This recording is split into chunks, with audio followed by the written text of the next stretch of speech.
Karachi Kent station پر مسافروں کا ہجوم ہمیشہ کی طرح غیر معمولی تھا۔ عید کی آمد تھی، اس لیے ہر کوئی اپنے پیاروں کے پاس پہنچنے میں جلدی میں تھا۔ کلیوں کی چہکار، انجن کی سیٹیاں اور اپنوں سے ملنے کی بےتابی، اس سارے شور و غل میں میں اپنی سیٹ پر بیٹھ گیا۔ ٹرین جیسے ہی کراچی سے ملتان کے لیے روانہ ہوئی، بوگی میں موجود مسافروں کے چہرے میرے سامنے واضح ہونے لگے۔ یہاں ہر چہرے پر ایک الگ کہانی تھی۔ زیادہ تر مسافر وہ مزدور طبقہ تھا جو سارا سال کراچی کی تپتی دھوپ میں خون پسینہ بہا کر عید پر چند خوشیاں سمیٹنے اپنے آبائی شہر واپس لوٹ رہے تھے۔ کچھ لوگ ہنس رہے تھے، کچھ عید کے تحائف سنبھال رہے تھے، لیکن میرے بالکل سامنے والی سیٹ پر بیٹھا شخص ان سب سے مختلف تھا۔ وہ ایک ادھیڑ عمر کا آدمی تھا جس کے چہرے کی جھریاں اور مرجھایا ہوا رنگ کسی گہرے صدمے یا طویل بیماری کی داستان سنا رہا تھا۔ اچانک میں نے دیکھا کہ اس کی آنکھوں سے آنسو بہنے لگے اور وہ اپنے آنسوؤں کو چھپانے کی ناکام کوشش کر رہا تھا۔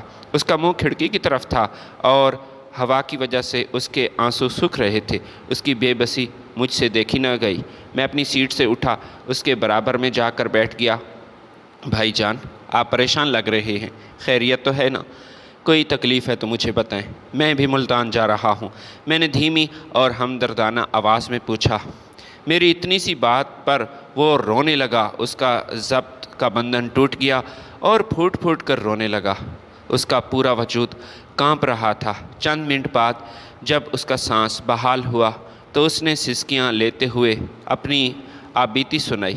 میں لودھراں کے پاس ایک چھوٹے سے گاؤں کا رہائشی ہوں۔ میری جوان بیٹی شدید بیمار ہے۔ اس کے علاج کے لیے میں یہاں کراچی آیا اور مزدوری کرنے کے لیے، کیونکہ میرے پاس پیسے نہیں تھے۔ آج سے 3 مہینے پہلے میں سب چھوڑ کر یہاں کراچی اس امید پر آیا تھا کہ مزدوری کر کے کچھ پیسے جمع کر دوں گا اور اپنی بچی کا علاج کرواؤں گا۔ 3 مہینے دن رات ایک کر کے میں نے کچھ رقم جوڑ لی تھی، لیکن وہ دوبارہ رو پڑا۔ لیکن کیا ہوا بھائی، کیا ہوا مجھے بتائیں؟ میں نے اس کا ہاتھ تھامتے ہوئے پوچھا۔ کراچی کی اس بار کی سخت اور جلا دینے والی گرمی میں سب کچھ اپنا گنوا گیا۔ میں یہ گرمی برداشت نہ کر سکا۔ مجھے شدید نمونیا ہو گیا۔ اکیلا تھا، تڑپ رہا تھا۔ آخر کار ہسپتال پہنچا تو کئی دن وہاں داخل رہنا پڑا۔ بابو جی، جو پیسے میں نے 3 مہینوں میں پیٹ کاٹ کر بیٹی کے علاج کے لیے جمع کیے تھے، وہ سارے کے سارے پیسے اپنی ادویات اور ہسپتال کے بلوں کی نظر ہو گیا۔ میں خالی ہاتھ واپس جا رہا ہوں۔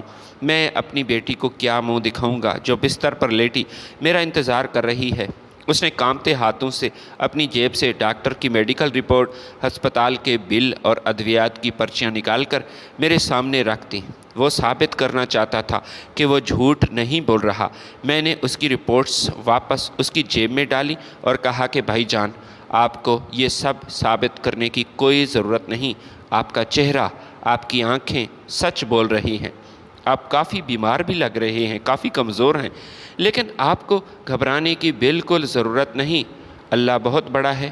اسی وقت میرے ذہن میں لودھرا میں موجود اپنے ایک پرانے دوست کا خیال آیا، ڈاکٹر مزمل، جو کہ ایک انتہائی شفیق، رحم دل اور غریب پرور انسان تھے۔ میں نے فوراً اپنا موبائل نکالا اور ڈاکٹر مزمل کا نمبر گھمایا۔ خوش قسمتی سے انہوں نے پہلی ہی بیل پر فون اٹھا لیا۔ میں نے سلام دعا کے بعد اس مجبور باپ کی ساری داستان ڈاکٹر مزمل کے گوش گزار کر کے اسے سب سنایا۔ ڈاکٹر مزمل نے میری بات انتہائی توجہ سے سنی اور اس کے لہجے میں وہی پرانی ہمدردی تھی جو ہمیشہ کی طرح اس کا یہی وتیرہ تھا۔ وہ بولے، تم فکر بالکل مت کرو، میں اس شخص سے میری بات کرواؤ۔ اور پھر میں نے اس شخص کی بات کروائی۔ تم اس شخص کو میرے کلینک کا ایڈریس لکھ دو، وہ جیسے ہی لودھراں پہنچے گا سیدھا میری طرف آئے گا۔ اس کی بیٹی کا پورا علاج، ٹیسٹ اور ادویات سب میری طرف سے بالکل مفت ہوگا۔ میری خوشی کی کوئی انتہا نہ رہی۔ میں نے فون اس ادھیڑ عمر مسافر کے کان کے ساتھ لگایا۔ جب ڈاکٹر مزمل نے خود اسے یقین دہانی کرائی تو اس مسافر کے چہرے پر جو خوشی تھی وہ میں الفاظ میں بیان نہیں کر سکتا۔ اس کی روتی ہوئی آنکھوں میں اب خوشی اور تشکر کے آنسو تھے۔ فون بند کرنے کے بعد وہ عقیدت سے میرے ہاتھ چومنے لگا اور بولا، بیٹا آپ کا بہت بہت شکریہ، آپ نے مجھ غریب پر بہت بڑا احسان کیا ہے۔ میں نے مسکرا کر اس کے کاندھے پر ہاتھ رکھا اور کہا کہ شکر میرا نہیں، اس پاک پروردگار کا شکر ادا کرو، میں تو صرف ایک وسیلہ ہوں۔ اللہ جب اپنے بندوں کی غیبی مدد کرنا چاہتا ہے تو کسی نہ کسی کو وسیلہ تو بنا ہی لیتا ہے۔ حقیقت یہ ہے کہ وہی ذات سب کا کارساز ہے۔ اب اس شخص کے چہرے پر ایک اطمینان اور سکون تھا جس نے میرے دل کو بھی ایک عجیب سی تسکین بخش دی۔ ٹرین اپنی رفتار سے منزل کی طرف بڑھ رہی تھی اور مجھے لگ رہا تھا کہ سفر کا سب سے بڑا مقصد پورا ہو چکا تھا، لیکن میں اس بات سے بالکل بے خبر تھا کہ یہ تو صرف شروعات تھی۔ آگے حیدرآباد ریلوے اسٹیشن پر میرا ضمیر ایک اور بڑے امتحان کا منتظر تھا۔ لودھرا کے اس پریشان حال مسافر کے چہرے پر اطمینان کی لہر دیکھ کر میرا دل ایک سچی خوشی سے سرشار تو ہو چکا تھا۔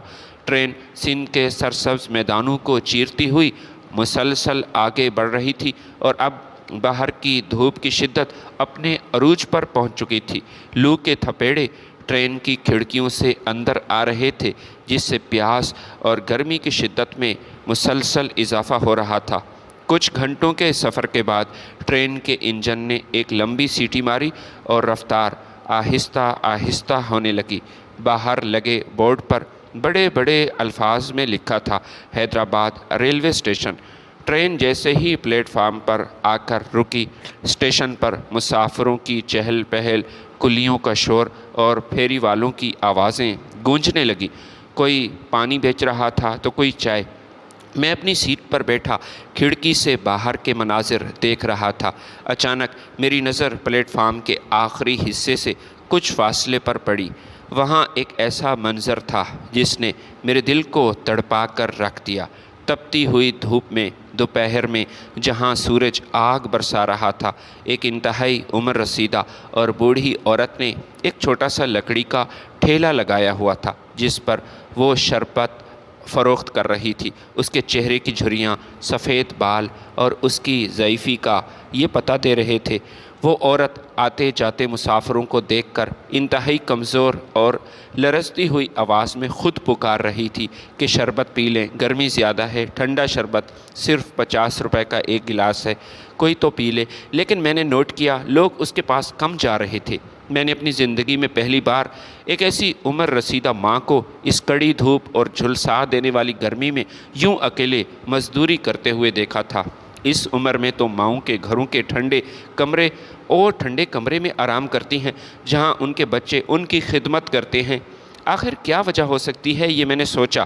کوئی نہ کوئی ایسی سخت مجبوری ضرور تھی جو اس ضعیف عورت کو اس عمر میں یہاں کھینچ کر لائی تھی۔ میں کافی دیر تک کھڑکی سے اس بوڑھی ماں کو دیکھتا رہا۔ اسٹیشن پر سینکڑوں مسافر اتر رہے تھے لیکن کوئی بھی اس کی طرف متوجہ نہیں ہو رہا تھا۔ لوگ اس کے ٹھیلے کے پاس سے گزر جاتے تھے لیکن آگے جا کر بیکری کی دکانوں سے مہنگی نام نہاد برانڈز کی سافٹ ڈرنکس خرید لیتے تھے، لیکن کوئی اس کے پاس نہیں جا رہا تھا۔ اس غریب اور بوڑھی ماں کے ٹھیلے کے پاس کوئی نہیں رک رہا تھا۔ تقریباً 15 منٹ گزر چکے تھے۔ ان 15-20 منٹ میں نے نوٹ کیا کہ اس کی کوئی بکری نہیں ہوئی تھی۔ اس کے چہرے پر مایوسی گہری ہوتی جا رہی تھی۔ میرا ضمیر مجھے ملامت کرنے لگا۔ میں تپتی ہوئی سیٹ پر نہ زیادہ دیر تک بیٹھ سکا۔ میں نے اپنے جوتے پہنے اور ٹرین سے نیچے پلیٹ فارم پر اتر آیا۔ تیز تیز قدموں سے چلتا ہوا اس بوڑھی عورت کے ٹھیلے کے سامنے جا کر کھڑا ہو گیا۔ ماں جی، مجھے ایک گلاس شربت بنا کر دیں، میں نے انتہائی احترام سے کہا۔